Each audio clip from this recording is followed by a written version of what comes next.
ये पैसों के लिए जब आप निकल पड़ते हैं ना, फिर आप बड़ी तकलीफ में सफ़र करते हैं। फिर आप हिसाब लगाते हैं कि घंटे कितने तो हज़ार कितने, फिर आप टेंशन का शिकार होते हैं। और जब आप कहते हैं ना सानू तख्त हज़ारे दी लोड़ की है, नाले की लगे शहर मबोल दे नाल, असी ते अपनी बाल के सेकने आ, सानू की लगे किसी और दे नाल। करूं मद है अहले दुवल रजा, वो पड़े इस बला में मेरी बला, मैं गदा हूं अपने करीम का, मेरा दीन पारा है नाने। आप तवज्जो करेंगे, मैं जो बात अर्ज कर रहा हूं उस पर आप थोड़ी देर गौर करेंगे। भाई मायूस ना हो, और ये बहुत ज्यादा जो आप डिस्कस करते हैं लोगों को ये नहीं करें।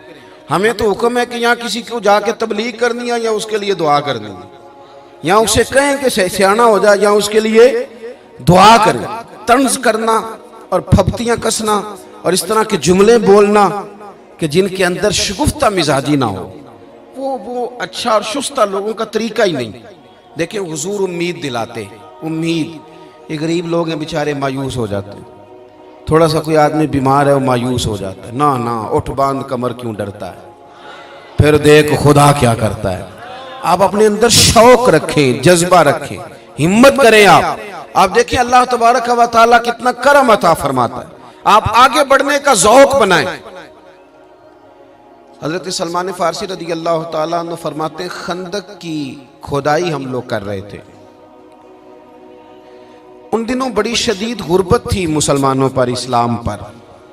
हम लोगों ने भूख की वजह से पेट पे पत्थर बांधे हुए थे। 2 4 5 लोगों का खाना हजरत जाबिर इब्न अब्दुल्ला ने पकाया तो हुजूर ने फरमाया सारे ही चलो भाई। तो बड़े अजीब और कठिन हालात थे मुसलमानों पे। एक चट्टान टूटती नहीं थी। अर्ज की या रसूल अल्लाह सल्लल्लाहु अलैहि वसल्लम करम नवाजी फरमाए।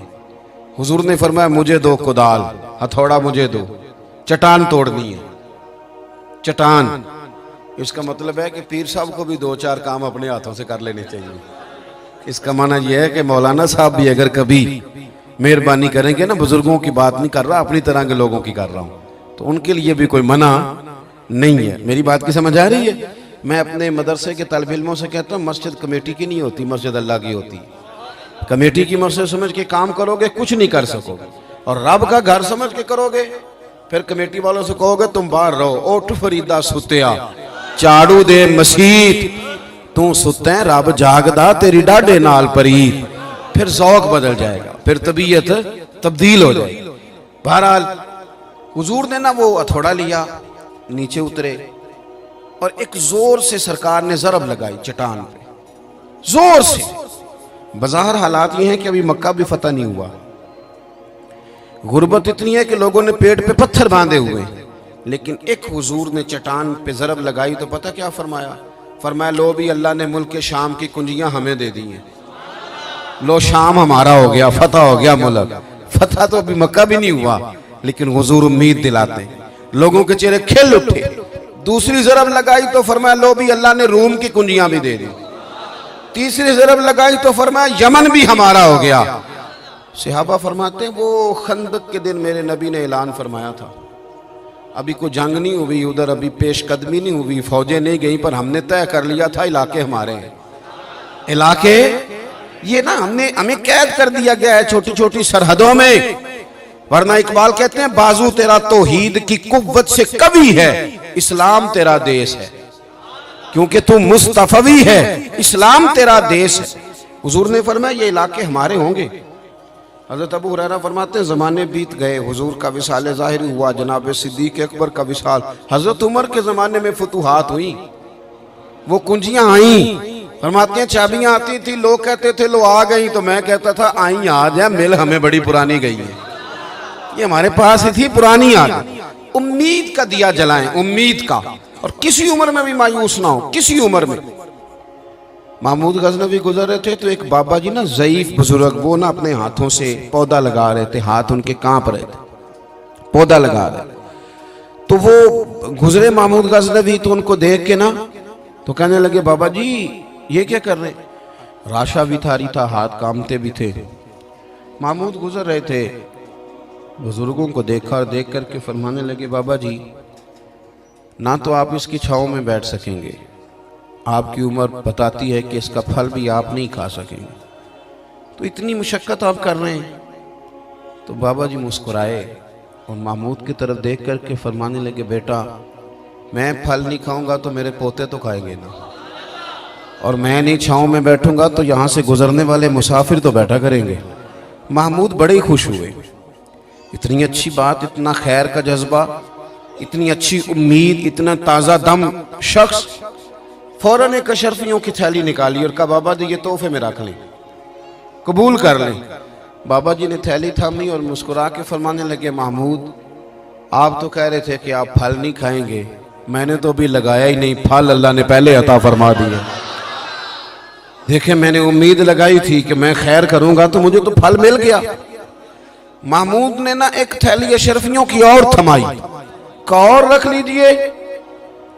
तो बुजुर्ग फरमाने लगे, महमूद मेरे इखलास की बरकत देखो, लोगों के बाग में साल में एक दफ़ा फल आता है, मैंने अपने रब के साथ इखलास के साथ सफ़र शुरू किया है तो मेरे बाग ने साल में 2 दफ़ा फल दे दिया है। मैं एक थैली और दी। आप ना ज़ौक़ बनाएं, कभी भी मायूस ज़िंदगी नहीं गुजारें। और ये जो हमारा मिजाज है ना कि दुनिया में एक मैं ठीक हूँ और एक जो मेरे पीछे हाथ बांध कर चलता है वो ठीक है, इस ज़ौक़ से भी बाहर निकलें। आप ज़रा बाहर निकल के देखें, बंदा छोटा तब नज़र आता है जब दूर से देखा जाए या गुरूर से देखा जाए। आप करीब जाके लोगों को देखें, लोगों के बारे में अच्छे जज्बात रखें, दिल को नरम करें। क्यों? इसलिए कि मेरे महबूब पाक अलैहिस्सलाम ने फरमाया, मेरी सारी उम्मत कभी गुमराही पर जमा नहीं होगी। ये हो नहीं सकता कि सारे लोग ख़राब हो जाए, ये मुमकिन नहीं। एक बात तो ये, और दूसरी बात मेरे भाई, हुजूर ना दाइये इलल्लाह हैं, वदाइयन इलल्लाही बिइज़्निही व सिराजम मुनीरा। हुजूर ने ना हमारा रुख अल्लाह की जानिब मोड़ा है, अल्लाह की जानिब, तौहीद की जानिब, अपनी रिसालत की जानिब। जिंदगी के अंदर कभी भी आप किसी ओहाम परस्ती का शिकार ना हो। हम चूंकि सूफिया के मानने वाले हैं, हम चूंकि अल्लाह के बंदों की गुलामी करने वाले हैं, तो ये जो अल्लाह वाले होते हैं ये तो अकीदा तौहीद मजबूत करते हैं। शायद बाकी लोग तो तौहीद बताते हों, ये तो तौहीद चखा दिया करते हैं। तसव्वुफ और तरीकत का जो बुनियादी माना है वो मार्फत खुदाबंदी है।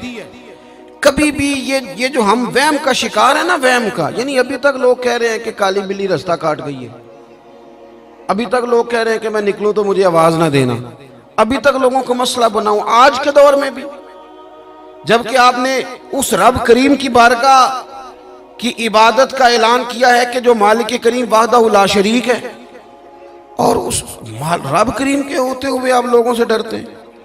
आप इंसानों के बारे में वहम का शिकार हैं। इतना कच्चा नजरिया मेरे रसूल पाक सल्लल्लाहु ताला अलैहि वसल्लम ने ना हमें इन चीज़ों से बाहर निकाला। अहले अरब का ये तरीका था कि वो कुछ वहमों का शिकार रहते थे।